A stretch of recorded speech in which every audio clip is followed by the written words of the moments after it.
reforms. So I'll just give you a bit of an overview about what we're going to be covering of today's session. If you could just move me along, if that's okay. So in today's session, I'm going to briefly talk about the DfE's updated EYFS and really what that means for our EIF inspection. I'm then going to take a look at assessment data and workload issues, because one of the things that we've found is often when providers are having to complete lots of assessment data, that really does have an impact in terms of workload issues. So I'm going to talk a little bit about that. I'm also going to talk to you about the curriculum and the role of the assessment. And there'll be some really key messages within that. And when we're looking at the curriculum, I'll explain what the DfE's new non-statutory curriculum guidance, so the development matters, means to Ofsted's education inspection framework. But I think just as a side note, just to say it's really important to remember that our EIF methodology hasn't changed. So we continue to inspect in line with the principles and requirements of the EYFS.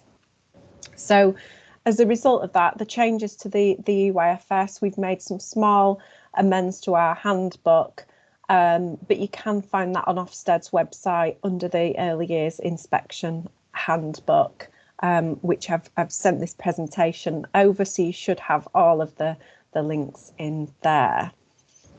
Okay, so if you could just move me along, I'm going to talk about EIF inspections and the EYFS. So if you could just move me along to the myth busting page. So just before we start, I thought it'd be just useful to share what this page looks like. I'm sure many of you are already familiar with it, but it's just a really helpful guide for providers, schools, local authorities and inspectors in terms of some of those myths that may be out there. And of course we want to bust those myths, particularly around what Ofsted will want to see on inspection. So I won't go into detail now, but I will come back to this at the end. But that's what the page looks like, and you can find that on gov.uk, and that again is under the heading of Ofsted EIF inspections and the EYFS. So I'm going to talk through now EYFS overarching principles and what still remains. So you'll know that the 4 principles are to help share practice in early years, and they're really set out in this slide. So the overarching principles that remain, so you've got unique child, positive relationships, enabling environments with teaching and support, and the importance of learning and development. So in terms of the bottom 2 bullet points, there are some additions there that I think are important to note. So children learn and develop well in enabling environments, and one of the additions here is around with teaching and support from adults who respond to their individual interests and needs and help them to build their learning over time. And I think it's really important to touch on that, because you all play such a crucial role in terms of supporting children, creating that environment, you know, that curriculum. So it's really important, I think, in terms of that addition, just to note that teaching and support from adults has now been captured within that overarching principles. And we know that children benefit highly from strong relationships and partnerships between practitioners and parents and carers. And in terms of the importance of learning and development, children develop and learn at different rates. And again, that's something that's added text within that. And again, I think that's really important. We all know that we've got different children, lots of different children's individual needs to meet, and all children are unique and different, and therefore I think it's really nice that that's captured now within that learning and development bullet. So in terms of Ofsted, we feel that the introduction of the teaching, so what you can see there in bullet 3, and the focus on the curriculum in bullet 4 is really going to be key in terms of moving forward. So I'm just going to talk to you about some of the changes. So the changes to the early years foundation stage framework are being made to the following bullets that you can see there on the screen. So just thinking about the EYFS and our education inspection framework. So the education inspection framework really highlights the importance of communication and language, and we know how crucial that is to young children's overall development. So children being able to speak clearly, understand others, express their ideas and interact with others are really fundamental building blocks for a child's development. So children who can communicate well, as we know, are much better equipped to be able to make friends, play together, and essentially access that full and rich curriculum that you're all offering. So there's a real clear focus on children's early communication. And in terms of the curriculum design, so good curriculum design coupled with effective pedagogy and care. So that's really important to all children, and especially those who may be disadvantaged. And I talked at the beginning about workload, and reducing excessive workload can free up that time for yourselves as providers to focus on what matters and get the curriculum and the provision right for all children who attend the setting. So for example, taking lots of photos of children on electronic devices to create evidence, for example, for inspectors. Then, Ofsted is of the view that doesn't really improve children's learning. So we want to really bust that myth, because what we want is providers spending time with children, talking to them, listening to them, playing with them and teaching them. And I'll come back to this myth a little bit later, but it's very much focused on what it's like for a child attending your setting, that interaction between staff and children, and the delivery of that curriculum is crucial to supporting children's development and life chances. You'll also note that the revised EYFS puts a stronger emphasis on children's health. So there's a stronger focus on children being highly active physically and developing their skills, fitness and stamina. And you'll also note that there's now a specific requirement to promote oral health. And that's vital to many children, and in particular those children who are disadvantaged. So I'm going to talk through now some of the changes to the educational programmes.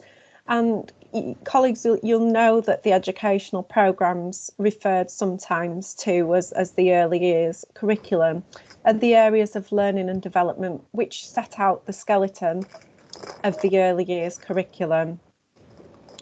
So settings should continue to use the educational programmes to decide the approach to the curriculum, and it's really important that that curriculum is right for the children in your care, and that you then put the meat on the bones, as it were, alongside the revised EYFS. But in terms of the changes to the educational programmes, specifically that means that they are longer, more in depth, and contain examples of things that providers can do with the children.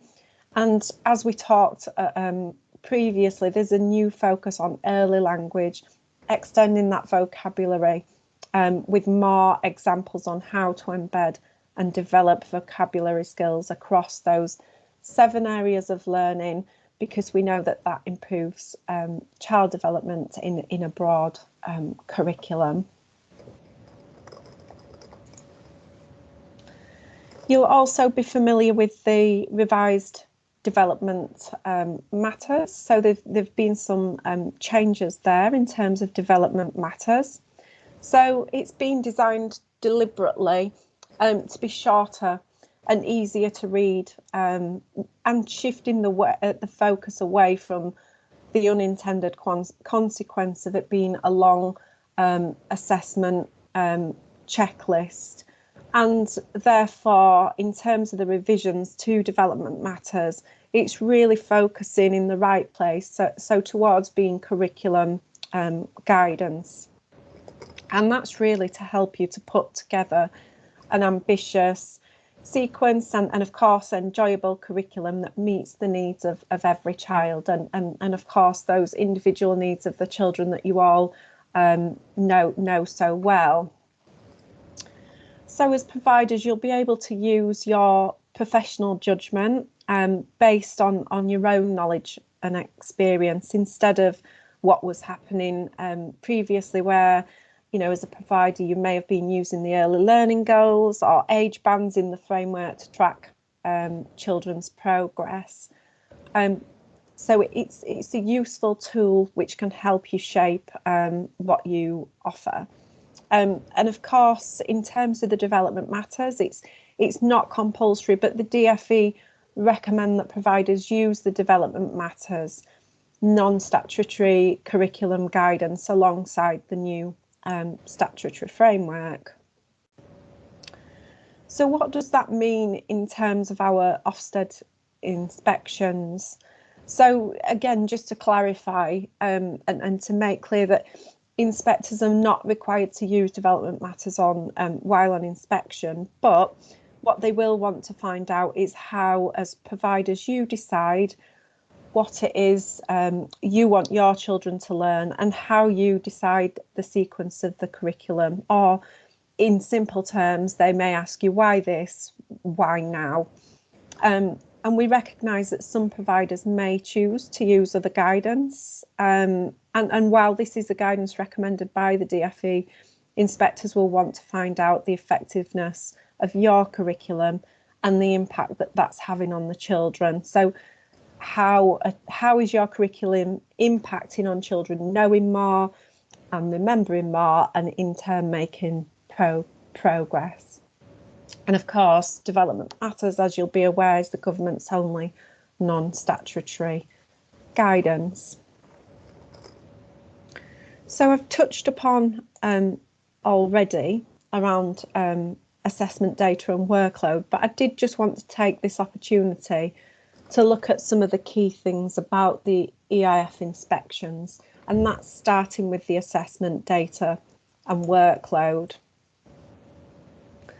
So this slide that you can see on the screen around the Education Inspection Framework 2019. So that slide represents the original case for change for the EIF.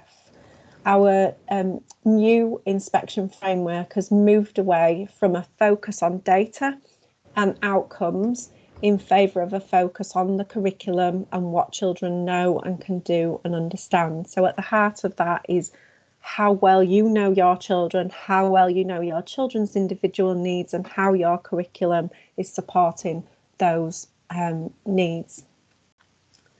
And I'm sure you'd agree, but prior to the EIF, a lot of time, work and energy was spent on producing assessment data and frankly, that Ofsted might want to see. And there was an emphasis during inspection on data that evidenced how children are progressing and tracking outcomes for particular cohorts of children. And really what that meant is that the production of this data often meant an overemphasis on observation and assessment, and in some cases, you'll know yourself, practitioners were perhaps working to checklists of development milestones rather than being able to focus on delivering that broad curriculum for children and being able to really measure that impact. And perhaps most important of all, overly focusing on data and outcomes has the biggest negative effect on the children we should care about the most. So children with special educational needs and disabilities and those who are disadvantaged. So inspectors won't look at internal assessment data. The early years handbook, so the early years inspection handbook, sorry, really clarifies how the sources of evidence and the range of inspection activities will be used to gather evidence and arrive at judgment. So hopefully that just clarifies a little Ofsted's position in terms of some of that assessment data. And of course, if you have that data and you want to share it to us, then the inspector's not going to say, no, thank you, I don't want to see that. But what the inspector's going to be looking at essentially is, you know, what it's like for a child attending your setting. So I'm just going to talk to you about the early years foundation stage and how that's underpinned within the EYFS. So it's clear at 2.2. It talks about assessments not entailing prolonged breaks from interaction with children or requiring excessive paperwork. And I won't read out the entire quote, but you can see that there up on the screen. And that's the principles that we inspect with. So as I've already said, we inspect in line with the principles and requirements set out in the EYFS, and that's what it says at 2.2. We continue to work with the DFE and Early Years Alliance to look at workload issues.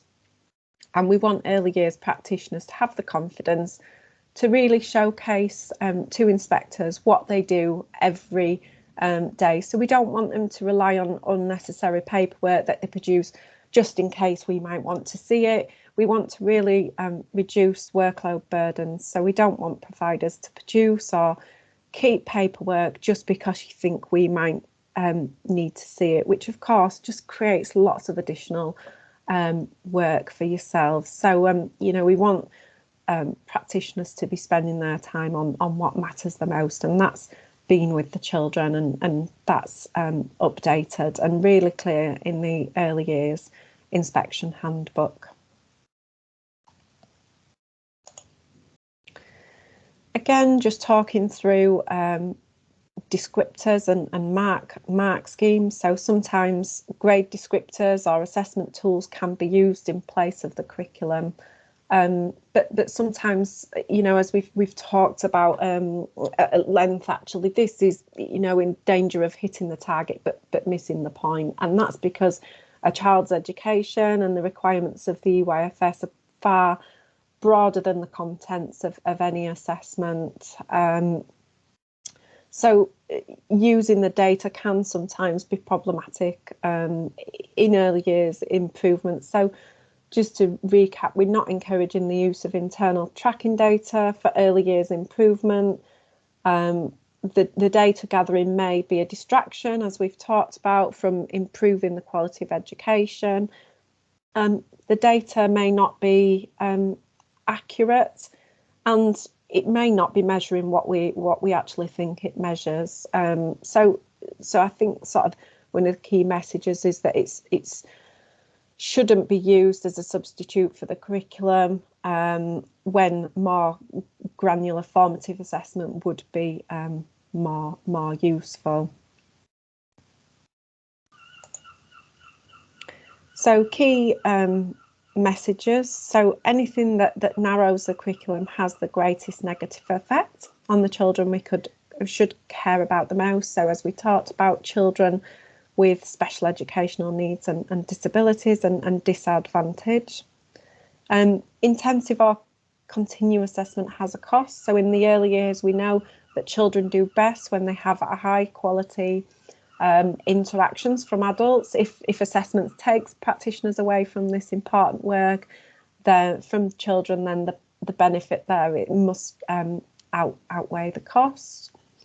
And also just to say, the EYFSP is not an end point. So too much emphasis on data can encourage a view that the EYFS is finished at the end of reception. So rather than seeing that as a first stage in the overall curriculum journey. And we'll consider this more in the next section, but the early learning goals are not the curriculum, but an assessment, so a check for children in reception. If early learning goals are used as the curriculum, then it's narrowing that curriculum and can have a negative effect. So the educational programmes set out the curriculum that providers should use as a framework when deciding what it is that you want to teach your children, what you want your children to learn. And we're going to look at curriculum thinking over the next couple of slides. So let's turn to curriculum and development matters. So you can see there Ofsted's definition of the curriculum is the framework for setting out the aims of a programme of education, including the knowledge and skills to be gained at each stage. So this means what the curriculum gives structure and a sense of direction for the work of early years practitioners. Not everything can be written down, but practitioners need to identify what knowledge and skills they are teaching. And alongside this, of course, you must have a reasonable workload. So in early years, practitioners need to plan and deliberately teach children specific knowledge and skills. So, for example, teaching children to understand the concepts of 1/2 and 1/4 in mathematics through a fruit cutting activity. Practitioners would need to have decided what knowledge and skills they are teaching. There may be times in the early years too that they plan more open-ended opportunities for children to explore and represent their ideas through play. And this is a focus on the curriculum being what knowledge and skills that practitioners teach children, and less on the learning environment, the ethos or pedagogy, i.e. activities. The focus is on the activities selected by practitioners. So what knowledge and skills are practitioners teaching the children?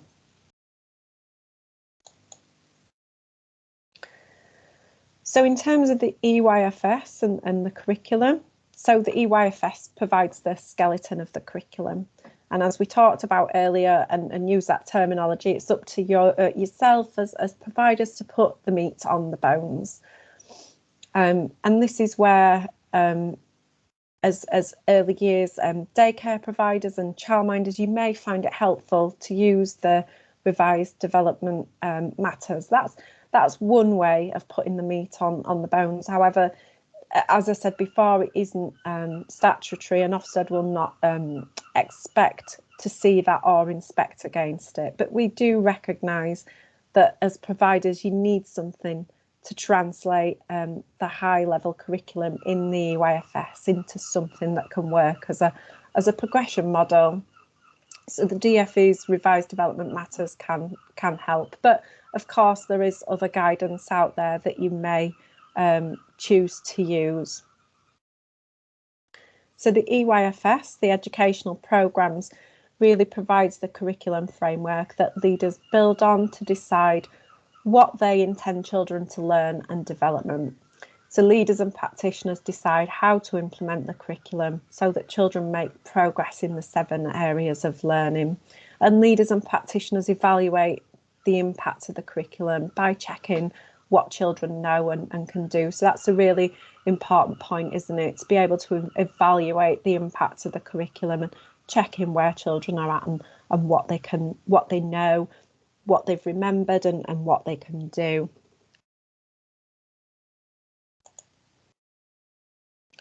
So how will inspectors consider progress? So we talked about the curriculum being a progression model, and that's Ofsted's thinking that the curriculum is a progression model. And by that, what we mean is that progress means children knowing more, remembering more, and being able to do more of what was intended in the curriculum. So just some examples in early years of what that might mean. So it could mean, for example, knowing sounds of farm animals, or for example, that an oven gets hot, knowing what facial expressions suggest. So they're just a couple of examples. It can also mean to know how. So for example, to know how to hold a pair of scissors, how to catch a ball, how to take turns, how to dress and undress a doll, in terms of behaviours and knowing behaviours and habits for the future. It could be things like knowing to look at the person speaking to them, knowing to listen when others speak, and that we sit and listen to stories. So those are the types of things that we can say that they've been learned when they're remembered. And therefore the curriculum is making progress. So the curriculum sequences the knowledge children need. And inspectors look at what practitioners teach children and if children know and remember that curriculum. And remember, it's not about the internal data. Okay, so I'm just going to talk about children's vocabulary. So there's a wide variation in children's exposure to vocabulary, and when considering the curriculum in early years, it's vital that we consider the child's vocabulary and consider this as part of their prior learning. So there's a real disparity in the vocabulary experienced by different children, and that can be correlated to social class.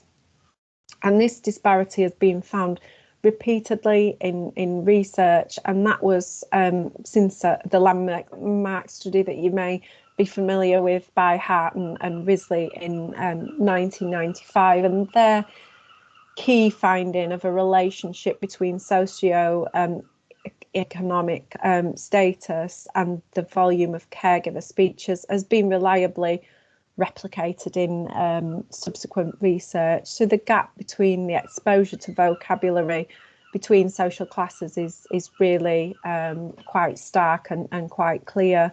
The social class difference was in the amount of vocabulary used and the stark vocabulary deficit of the disadvantaged child. So we know the importance of language and communication in early years, and because of this, we've really increased that focus in the handbook on the importance of vocabulary in early reading. And of course, we touched on that a little bit earlier. But your vocabulary reflects what you know about the world. A good vocabulary allows you to communicate effectively, and there's no better index to accumulated knowledge and general competence than the size of a person's vocabulary. So vocabulary size is a convenient proxy for a whole range of educational attainment abilities, not just skills in reading, writing, listening and speaking, but also general knowledge of science, history and the arts. So really important emphasis in the handbook around the vocabulary and the importance of clear language and communication in early years. So I think we've touched on these, but I'll talk through those key messages. So as we talked about, the EYFS provides the skeleton of the curriculum, and it's up to yourselves to build on that and put the meat on the bones.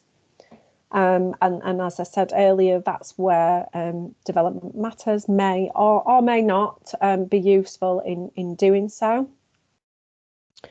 Curriculum, pedagogy and assessment are important, but not the same. So curriculum, teaching and assessment, of course, they're inextricably linked. When all three are aligned and of the highest quality, they should facilitate effective learning for all children, irrespective of starting points, and therefore that should then translate into all children making good progress.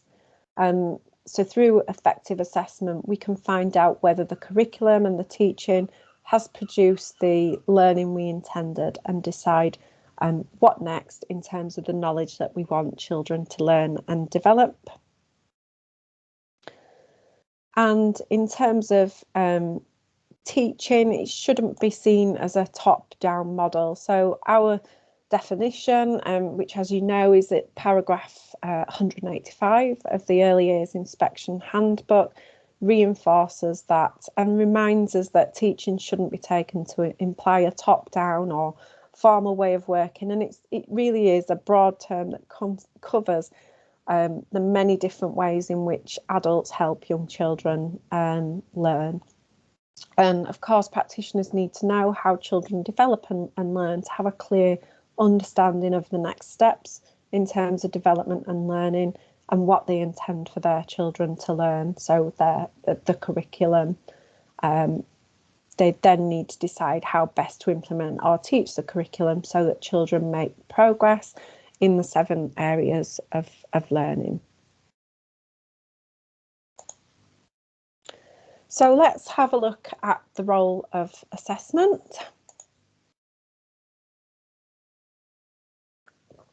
So what is assessment? So it's about noticing what children can do and what they know. We've talked about it's not about producing lots of data and paperwork and evidence for Ofsted.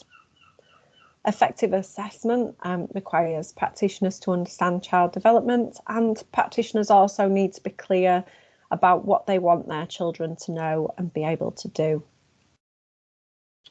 Accurate assessment, it can highlight whether a child needs extra help and support, and it should be useful and not take staff away from children for long periods of time. So a clear curriculum will enable practitioners to focus on what children need to learn next.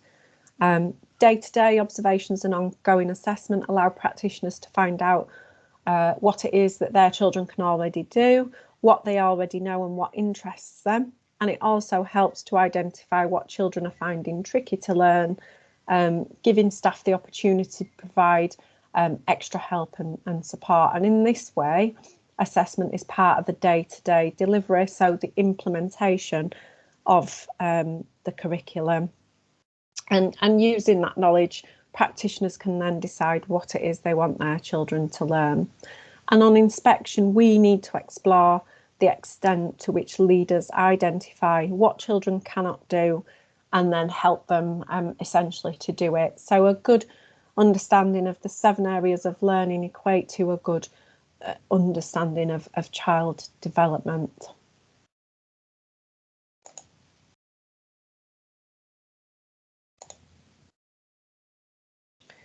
So I'm just going to talk about how we can reduce the chance of a child falling behind. Mel, would you mind just flicking me onto the next slide, please? Thank you. Thank you. Okay, so providers must have in place arrangements to support children with special educational needs and/or disabilities. However, in early years, as we know, children don't usually have a formal diagnosis, and therefore it's really important that practitioners don't only offer support when there is a formal diagnosis of SEND. Early identification in early years is crucial, along with effective intervention, to help children receive the support that they need and reach their potential. So we can reduce the likelihood of a child falling behind if we use assessment well. And you can see the bullet points on the screen illustrate some of the suggestions that reduce the likelihood of a child falling behind. So knowing the children well and an effective key person system is crucial. Knowing individual children's needs is really important to helping know the child and reduce the chance of them falling behind. Listening to parents is another example if they express concerns about the child's development. using ongoing, so your daily observations of practitioners and planned checkpoints can also be helpful. Responding quickly to a concern, early identification and an intervention are going to be key to helping children to reach their potential. And being ambitious for all children, recognising that some children do not benefit from the same advantages of others, and being determined that they will do well. And in this way, we help children to keep up and reduce the need for catch up. So I'm just going to pop to some of the key messages. If you could skip me on, please, Mel, that'd be really good. Thank you. Okay. So key messages, as we've talked about, assessment should be useful and not take practitioners away from children for long periods of time. Thinking about composites and components can help practitioners to identify where further support is needed by both parents and other professionals. Effective assessment can reduce the likelihood of a child falling behind, so early identification and intervention are really key to helping children to reach their potential. And as early years providers, you should be ambitious for all children, recognising that, as we said earlier, some children may not benefit from the same advantages of others, and being determined as practitioners that all children will do well. So I'm just going to talk to you. So how do we put that all together? How do we put the curriculum, the assessment and the teaching? How does it all fit together? So curriculum, teaching and assessment are inextricably linked. When all three are aligned and of the highest quality, and again, you'll see there's lots of key messages throughout and themes throughout the presentation, but when the three are all aligned and of really high quality, they should facilitate effective learning for all children, irrespective of children's starting points. And in turn, what we hope to see is that should translate into all children making good progress.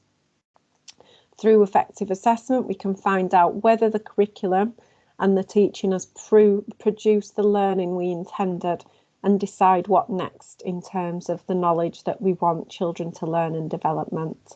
And it's important to remember that knowledge should be taught to be remembered rather than being encountered.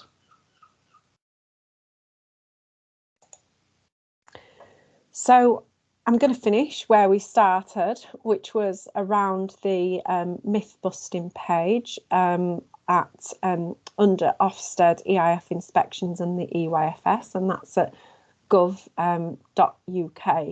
But we're often asked lots of questions and encounter lots of myths about our early years education inspection framework inspections. We've answered most of the frequently asked questions on inspection practice in the EYFS within this document, and that's to make sure that as registered early years providers and schools that you know about our inspections in the new EYFS. The early years sector and colleagues at the DFE, the Department for Education, have supported the development of the content of this document, so we've made sure that the answers are clear and easy to read and reference the key parts to the inspection handbooks, and the content will be refreshed in line with handbook updates or sooner should there be a need. And finally, to acknowledge that we know that it's a really busy time for all providers for various reasons, and therefore there's no expectation that you should read this by a certain date. It's there as a helpful reference point, so get to it when you can.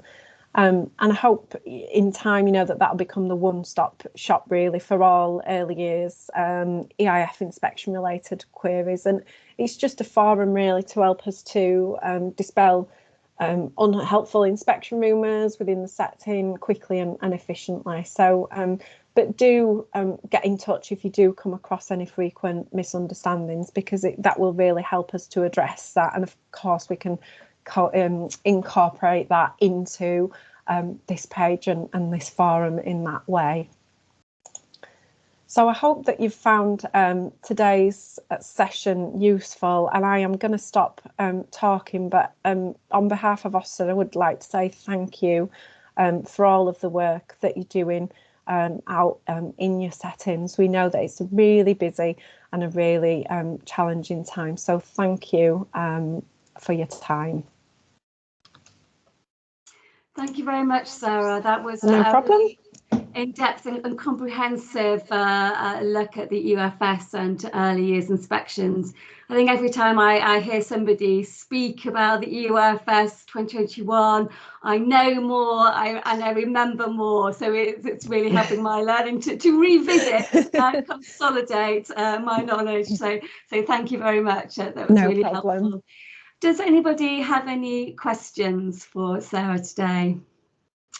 I can't see anything in the chat. Is everybody just taking it in? Stunned in silence. Thinking about it, making connections in their learning, and embedding that knowledge in their brain. If you do have any questions, please do pop them in the chat at any point. Sarah, are you staying with us for the rest of the session, or do you need to pop off? Let me just have a quick. I shut all my emails down before I came into this, because you know what it's like. I can stay till about 11:15 if that's okay. Yeah, that'd be great. Thank you very much. So if anyone does have any questions that are burning questions that need to be answered today, then please do ask them, because Sarah will be with us for a little bit longer.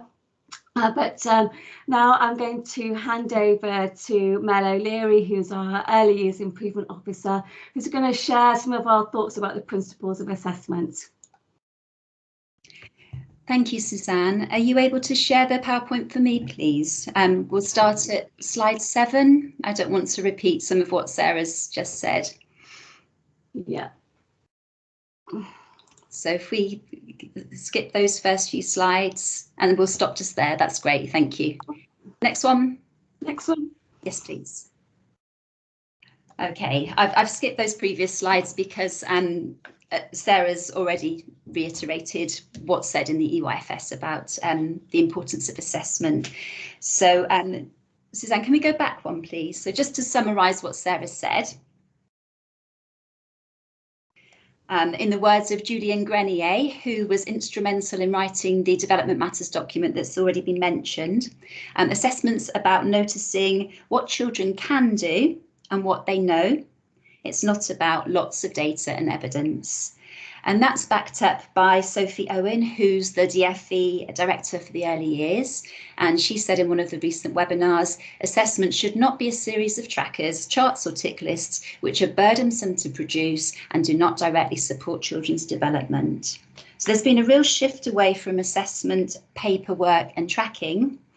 And it's just to reiterate, it's not necessary to provide evidence of every judgment we're making about children, particularly in those formative assessments. It's far more important to be there with the child in the present moment to move the learning forward. We don't have to have a document of what we're doing there. So assessment's about individual children. It's not about lots and lots of data or physical evidence. It's about knowing what children are doing well, so that we can continue to challenge them. It's about knowing who's at risk of poor progress so that we can support them. And it's also about making sure that no group of children is at a disadvantage. So knowing how particular groups of children are doing, for example, the children in receipt of additional funding, Me Too funding, pupil premium. And it's about having time to get to know the children really, really well. There's such an emphasis on that now, time with the children and having those professional conversations so that we can know them even better. So paperwork should be limited to that which is absolutely necessary to promote learning and development. So we're not saying that there's no need for paperwork at all. It's about re-evaluating the paperwork that you're collecting and deciding what actually makes a difference to the children. So that said, some recording can be helpful. So for example, when you're first getting to know a child, gathering baseline information from parents, you don't know the children then, so you may need to record what the parents say about the child so that you can plan an appropriate curriculum when they start. And that also gives you a checkpoint to look back at, doesn't it, to ensure that your curriculum has allowed that child to make some progress. And then for some children, it may be necessary to do a more detailed assessment and record what you're noticing, particularly those with development that's lower than expected. So for some children, it's necessary to do a deeper dive to really try and unpick what their barriers to learning might be, so that you can share those barriers with other professionals and parents to work out a plan to support those children. You may want to document something that you might not remember as an aid memoir to support with planning for that child or that group of children. But if you can remember it, then why write it down? And sometimes documentation is really helpful to celebrate with the children. It's important for the children to be able to reflect on their learning. So if they've done something really that they're proud of, you might want to record that so that you can reflect back on it with them and share and celebrate their learning. So it supports children's metacognition. So perhaps those wow moments that happen, it's nice to celebrate those and help the children reflect on the learning that's taken place. But in high quality provision, where there's a curriculum that's suitably challenging, most children will make progress. So it's not necessary to provide lots of examples to prove that they're making progress. So you would be recording for some of the children, some of the time, but not all of the children, all of the time. Thank you, Suzanne. So we've gathered together some principles of effective assessment that I'm going to whiz through with you now. So effective assessment, we believe, puts the child at the centre, so that every child is known and included. So that involves adults tuning into children, getting to know them and understand them.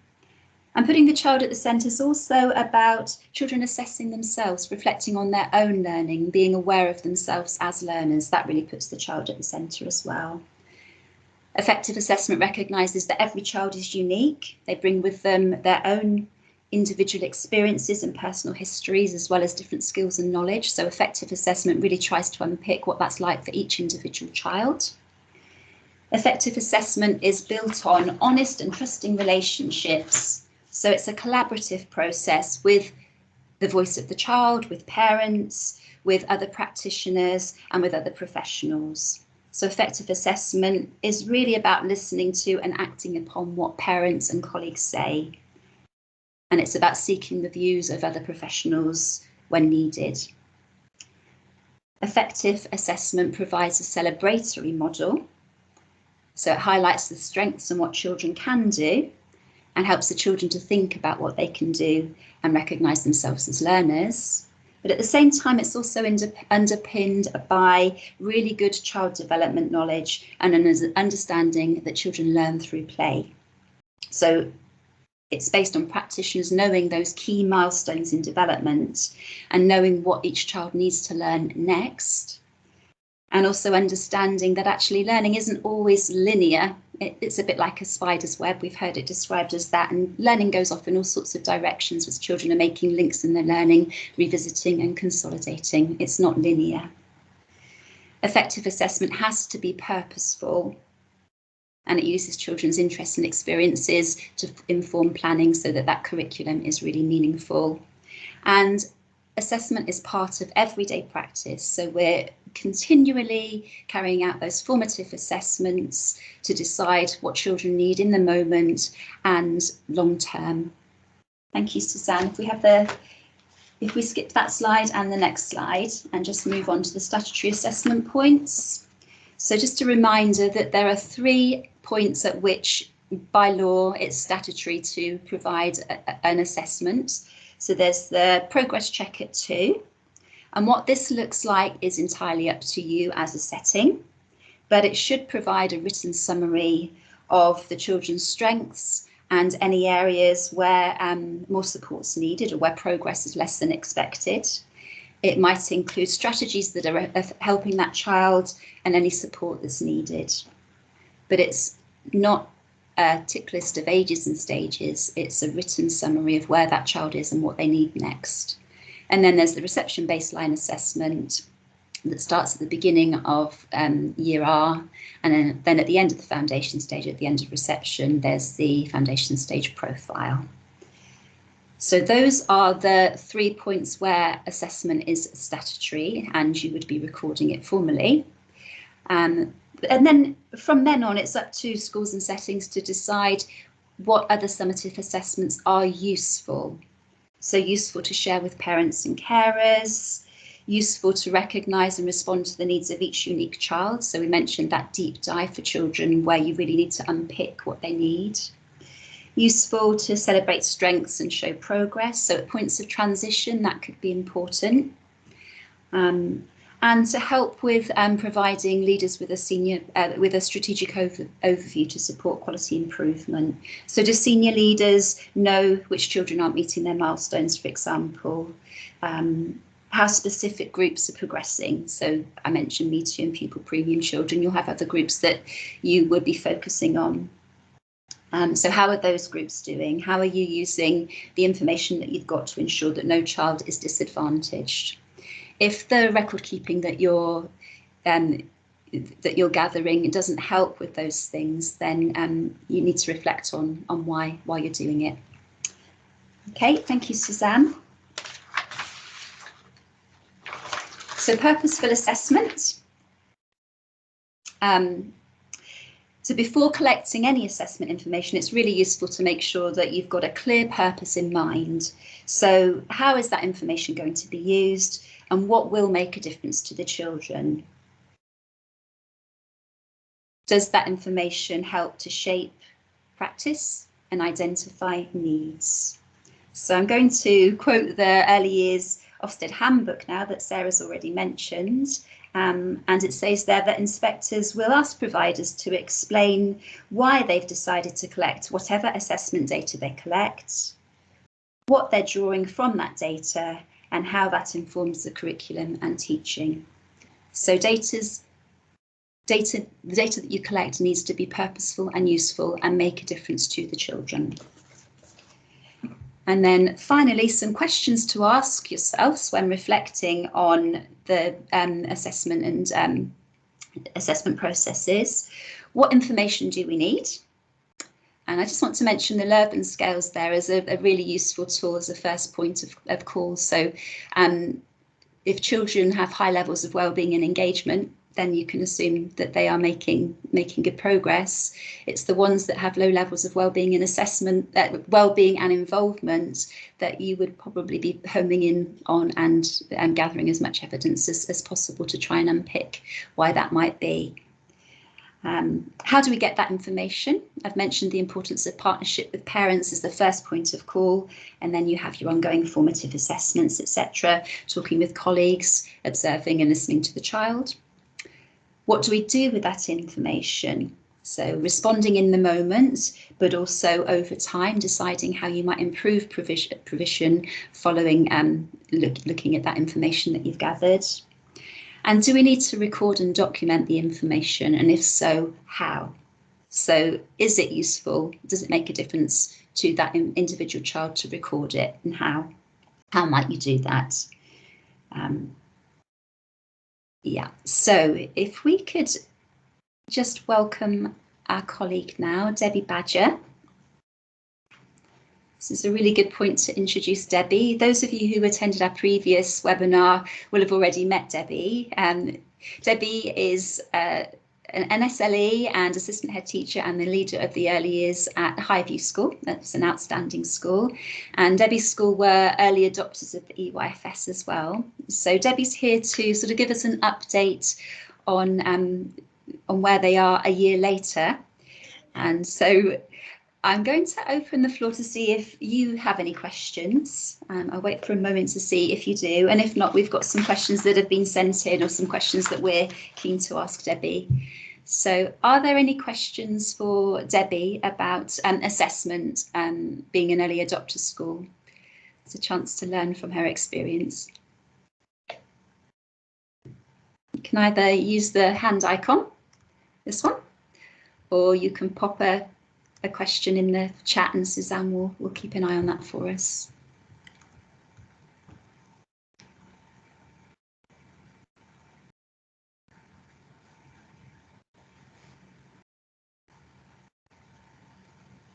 It's all gone quiet.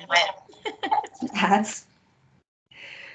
Okay, well, I'll start with the question, and then if anybody else has something they'd like to ask, then perhaps you can join in with the conversation. But my first question, Debbie, is on the slide there actually. So, what assessment does your school find? What assessment information does your school find useful, and what do you still record? Okay, so the most important thing for us at the very beginning is our baseline assessments that they do, that mostly are observation based or short tasks that we ask children to do. Meeting with the parent is super beneficial, because obviously some children come from our nursery, some children we don't know come straight from home. So it's the parent knowledge of the child that is very important for us. Once you've got your starting point, then I think the most important form of assessment is purely observing, but reflecting on those observations that you've made. I think that is the key thing, because how is what you've found out going to inform your practice? You know, how is that going to change what you've planned to do the next day? And just using it as a complete sort of, you know, an ongoing progressive thing. I mean, obviously there's assessment things that we do, such as the British Picture Vocabulary Scale, which gives us an idea of children's vocabulary when they first start with us. So that's done at certain points during the year, and basically to ensure that we're doing a good job with introducing new vocabulary to the children. So it's almost checking up on us as teachers as much as the children. And obviously, I work in a reception class, so part of our ongoing assessment is our phonic assessments as well, which inform our teaching. Does that help? Thank you. The practitioners from Get Up and Go have asked, how are you assessing children? Has that answered your question, or would you like to probe a little bit deeper, Get Up and Go, or anybody else?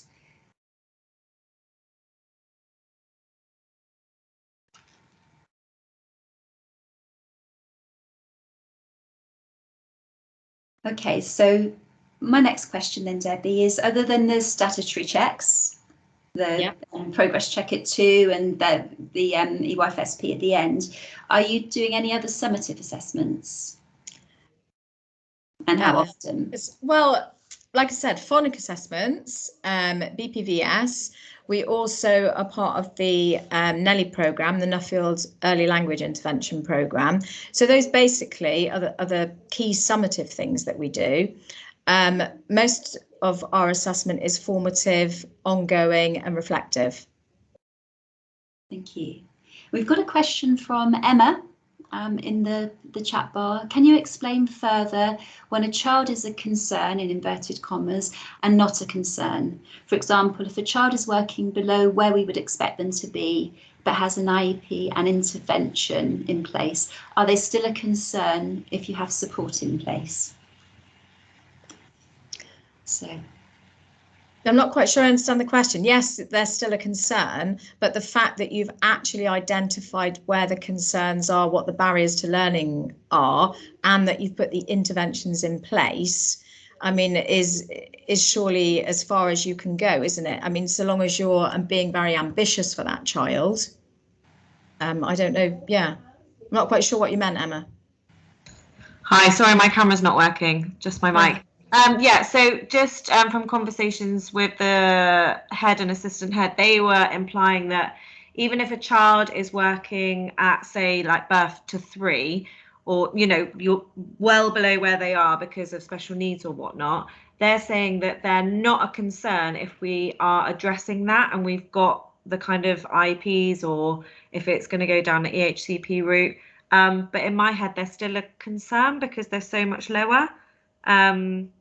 Yeah, I think what you're saying though, like I agree, like if we've got the things in place, yeah, then yeah, it's not necessarily a concern. I think maybe you know, your sort of senior leadership is saying they're not a concern because you've done everything that you can possibly do, and it's on place, it's ongoing, and so long as you're reflecting on what you're doing and updating what you're doing with that child to make it progressive, and that they're moving at an ambitious rate for them, perhaps that's why they're saying they're not a concern. But in our mind, I would say as a class teacher, for me, that child would still be a concern, because am I doing everything that I can possibly do for that child?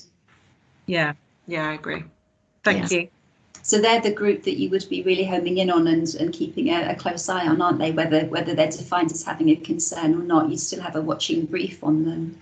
Absolutely, and that's why your baseline is so vital, because you're identifying the children that are working within the reception curriculum already, or your 3 to 4 curriculum already. You know, identifying the children that aren't there and what you're going to do about it is key, isn't it? You know, it's narrowing the gaps, isn't it, for those children? Suzanne? Hi, Debbie. Can I ask a question, please?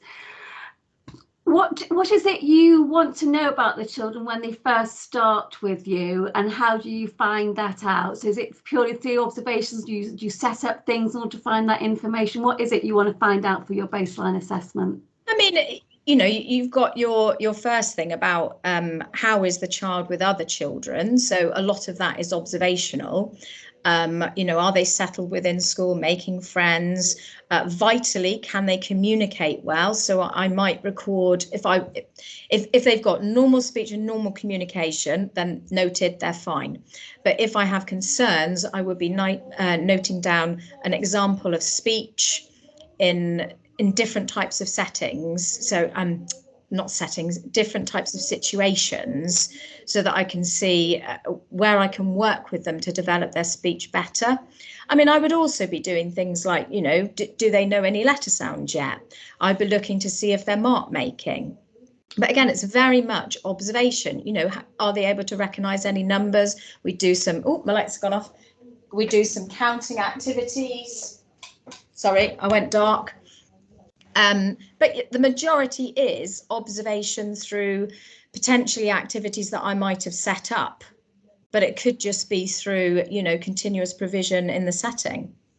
And is that the same in nursery, that it would be through observations to find out sort of their language level and their social skills and physical skills as well? Absolutely. And that meeting with the parent or carer, vital right at the beginning.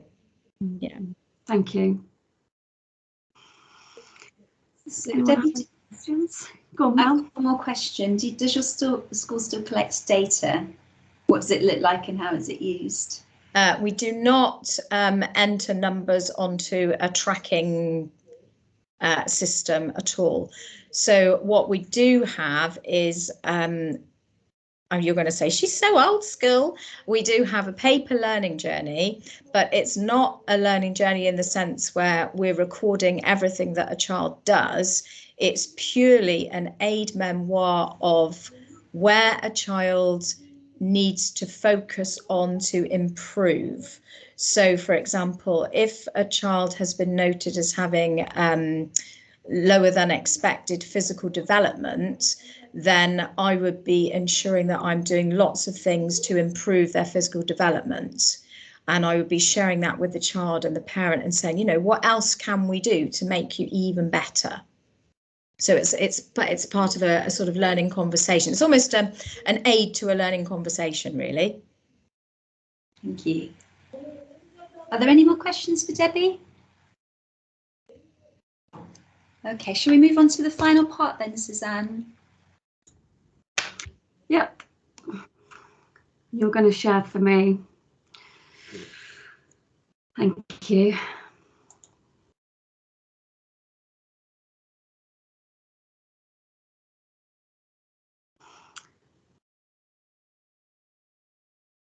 Are you sharing?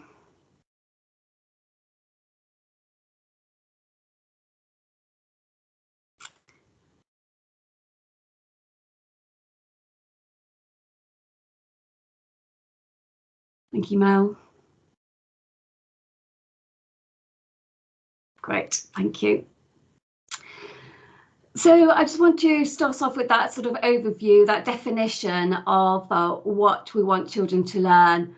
And obviously those, if you've got clear curricular goals, that's going to help with what it is what you want to assess, because then you'll know that the children are, you want to know that children know things, are remembering things, or they're doing the things you want children to learn. So if you know what you want children to learn, you know what they're going to assess. So the curriculum provides that structure and gives practitioners a sense of direction. That definition of curriculum comes from Development Matters. Next slide, please.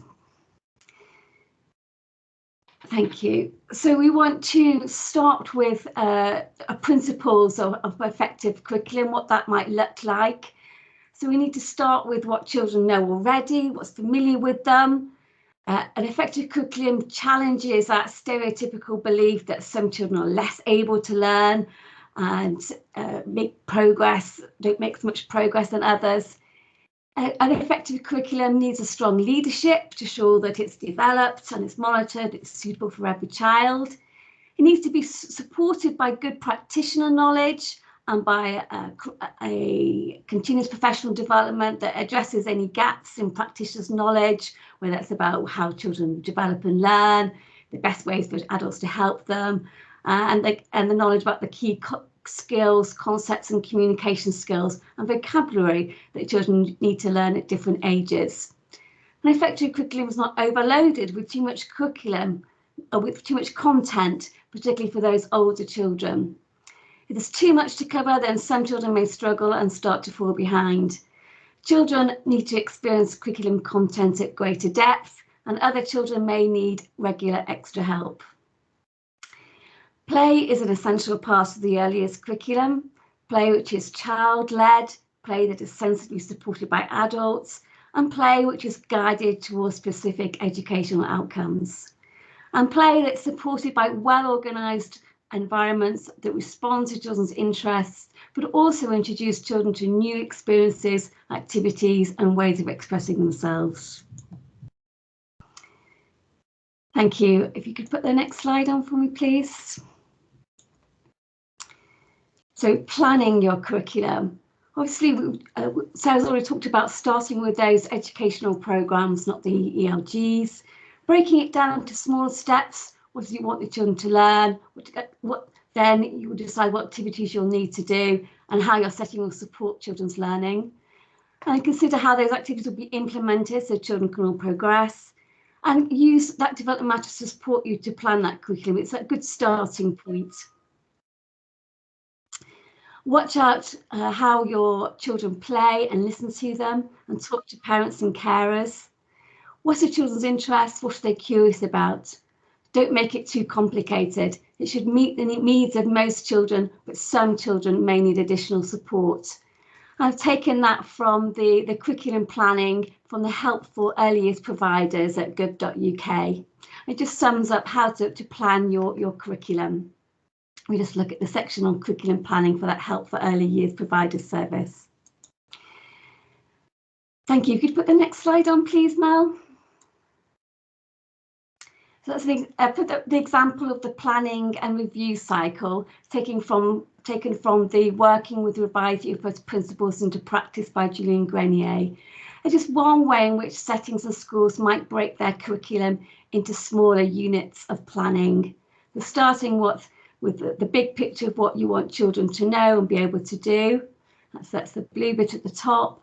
And then consider and think, which is about noticing what children know and what they can already do. What you want children to learn next, introducing new rich ideas and cultural experiences. And the orange bits are planning, helping children to learn, what the practitioner do, the adult-child interaction and the learning environment, the specific vocabulary and the open-ended questions to help children develop their thinking. And the green bit is about helping children to learn by organising activities and equipment which will maximise that learning, and checking that children understand and can do what you intended. And then the reviewing, the purple bit, children need that time and regular opportunities to practice and repeat their learning, and keeping those plans under review to identify which children need extra help to keep up and which other children need those additional experiences to deepen their learning. Thank you, Mel. Next slide, please. So it's that balanced curriculum, which includes teaching what's been planned, but also makes time for their spontaneous learning. So children need organised adults, guided learning to bring new ideas and experiences. They also need well-planned and specific learning experiences to deepen and consolidate their learning over time. But it should be flexible to allow for that spontaneous learning.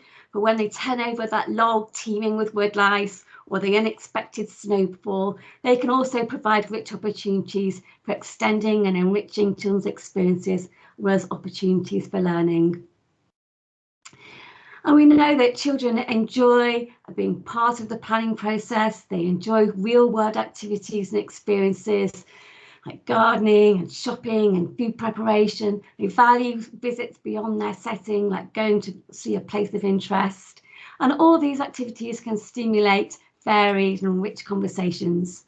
As you get to know families, you'll find that children may not have experienced many of these things, may never have been to the park or into a natural area like a forest or a beach. They haven't been to the museum or been to a live theatrical music performance. Earlier settings in partnership with parents can do a lot to enrich young children's lives further. So the guidance of development matters broadly outlines children's typical learning at different ages, and it will help you to set your curriculum planning. It can help you consider which goals might be important in child's development. But it can support, but it cannot replace your wider expertise, your knowledge of child development, and your own professional judgment. So we're going to stop sharing now to ask Debbie some questions, if that's okay with Debbie. Unless anyone's got any questions they want to ask Debbie already about how Debbie sets her curriculum goals and how she plans.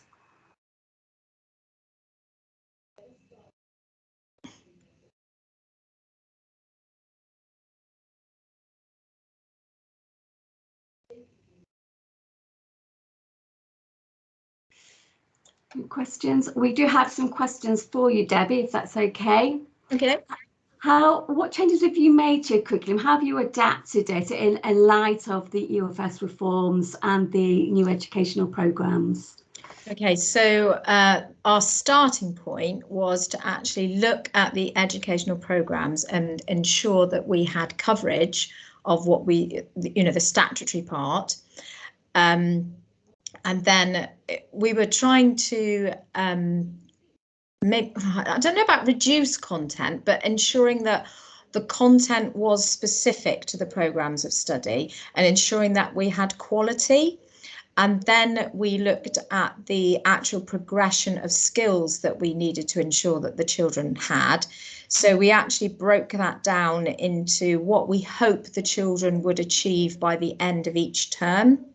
And also, we found that we've had to be a lot more flexible with our planning, because obviously until you do your baseline assessment, although you can have an idea of what your coverage is going to be to ensure that your children get to their end goal, until you know your cohort of children, you can't do that in-depth planning of what you actually want to cover each week. And it's the same as, completing this half term. We're still considering how we're going to approach next half term with the cohort that we've got. How are we going to make provision for those interventions? How are we going to keep those, pick those children up who, still aren't ready for number 3 or number 4? So a lot more flexibility. Thank you. Can you give us an example then of how you've broken something down? What sort of thing could you give an example of what sort of you're planning for children, what you want them to learn? I mean, a simple one would be thinking about your coverage of number and how you're actually blocking it. You know, like for example, this half term, again, I'm talking reception class again, we're purely looking at numbers up to 5. And in fact, we haven't got as far as we wanted to get with that. So that's impacted on our planning for next term. I'm trying to think of another example that would be really good. So when you're planning for numbers of 5, is there sort of like a progression of skills that you want? Yeah, we thought about the progression of skills that we wanted to cover this half term, but we've had to go slower than we thought and do more consolidation of those early numbers. And we're also working with the Mastering Number programme with the NCETM as well. So that's helped as well consolidate what we're actually doing. But, you know, it's looking at the progression of mark making as well. We've actually looked at progression documents and broken them down as to what we want our children to be able to do. So obviously, because, you know, some children are playing catch up almost from the word go, you're really reflecting about, right, okay, so I've still got this group of children who aren't holding pencils correctly. So, you know, and it's putting those interventions into place in a timely fashion so that you're still moving on with the rest of your cohort. It is very difficult, but say flexibility is the key, isn't it? Thank you. And how do you document that, and how do you make sure that you're keeping that sort of manageable, to make sure that if you want to, you know, share with anyone what your curriculum looks like, you've got that to refer to, you know what you've already taught and what you want to take next? Well, we've got an overview of our curriculum for the year, and we've broken that down into sort of a medium-term overview as well, which gives a bit more detail of our progression and what we hope to cover along the way. But alongside of that, you've got our teacher knowledge, you've got our reflections from our observations, and you can see the children that potentially aren't working at the level that they should be working at in their learning journey will have what they're actually working on, so that you can see how we're trying to work with them to ensure that they're within the area that they need to be. Thank you. That's really useful and helpful to know. Is there any other questions for Debbie about assessment, about curriculum, or anything else to do with the EYFS 2021? Nope.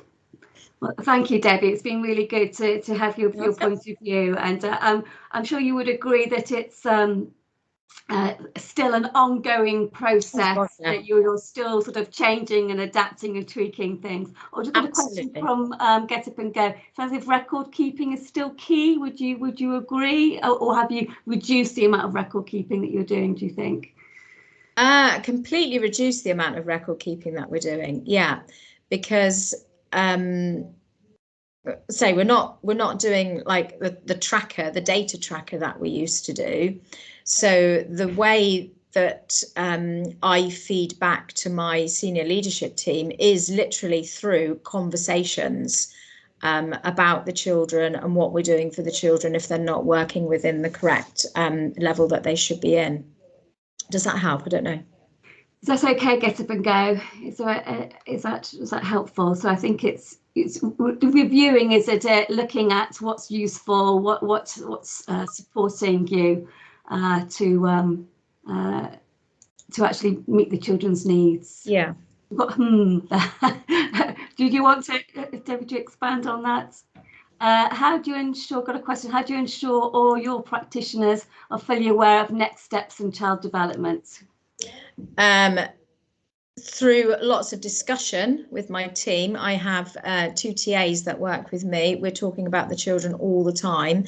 Their main, I can't explain this, their main focus would be in their learning journey as a target for something that they needed to do, but it could be something simple as, you know, we're working on developing finger strength. So we would all be aware of that.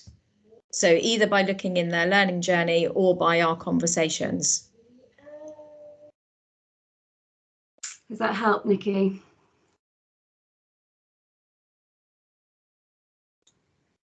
Conversations are still time consuming away from children. So how do you manage that in the day? Not away from children. not away from children, after school. Brief, I mean, they're very brief snippet conversations in passing. You know, I've been working with a group of children. So and so didn't get number 2 today. We need to put that down so that we do some more work with them this afternoon. It's a very, very brief conversation. Thank you. Well, we've come to the end of our session here. I'm sure we would like to continue to pick your brains further, Debbie, but I'm sure you've got to get back to teaching and having those conversations about children. So thank you very much for your time today and your contribution. And thank you also to Sarah Dimsdale from Ofsted and to my colleague Mel for presenting. So there's lots of questions you might be thinking about now that you're going away, to consider, to think about what changes you might be going to make, how you'll know any changes have been effective, what CPD you might be identifying for your staff, what you want children to need to learn, and how you identify those children who are at risk of falling behind, and how would you know, or how do you ensure that you've got that broad, rich and inclusive curriculum. And there also might be things that you want to share with your senior leaders, governors, committees or owners today. But I hope you found it useful. We are at different stages of implementing, I think, the EYFS, and I think it is a process. It's not an event, you know, this will carry on, but it's about what are we doing that's the most effective for children to make a difference for children. I think we can hold that at the heart of what we do. That will inform all our processes and systems and provision. So thank you and goodbye. Thanks for coming, everybody. Bye.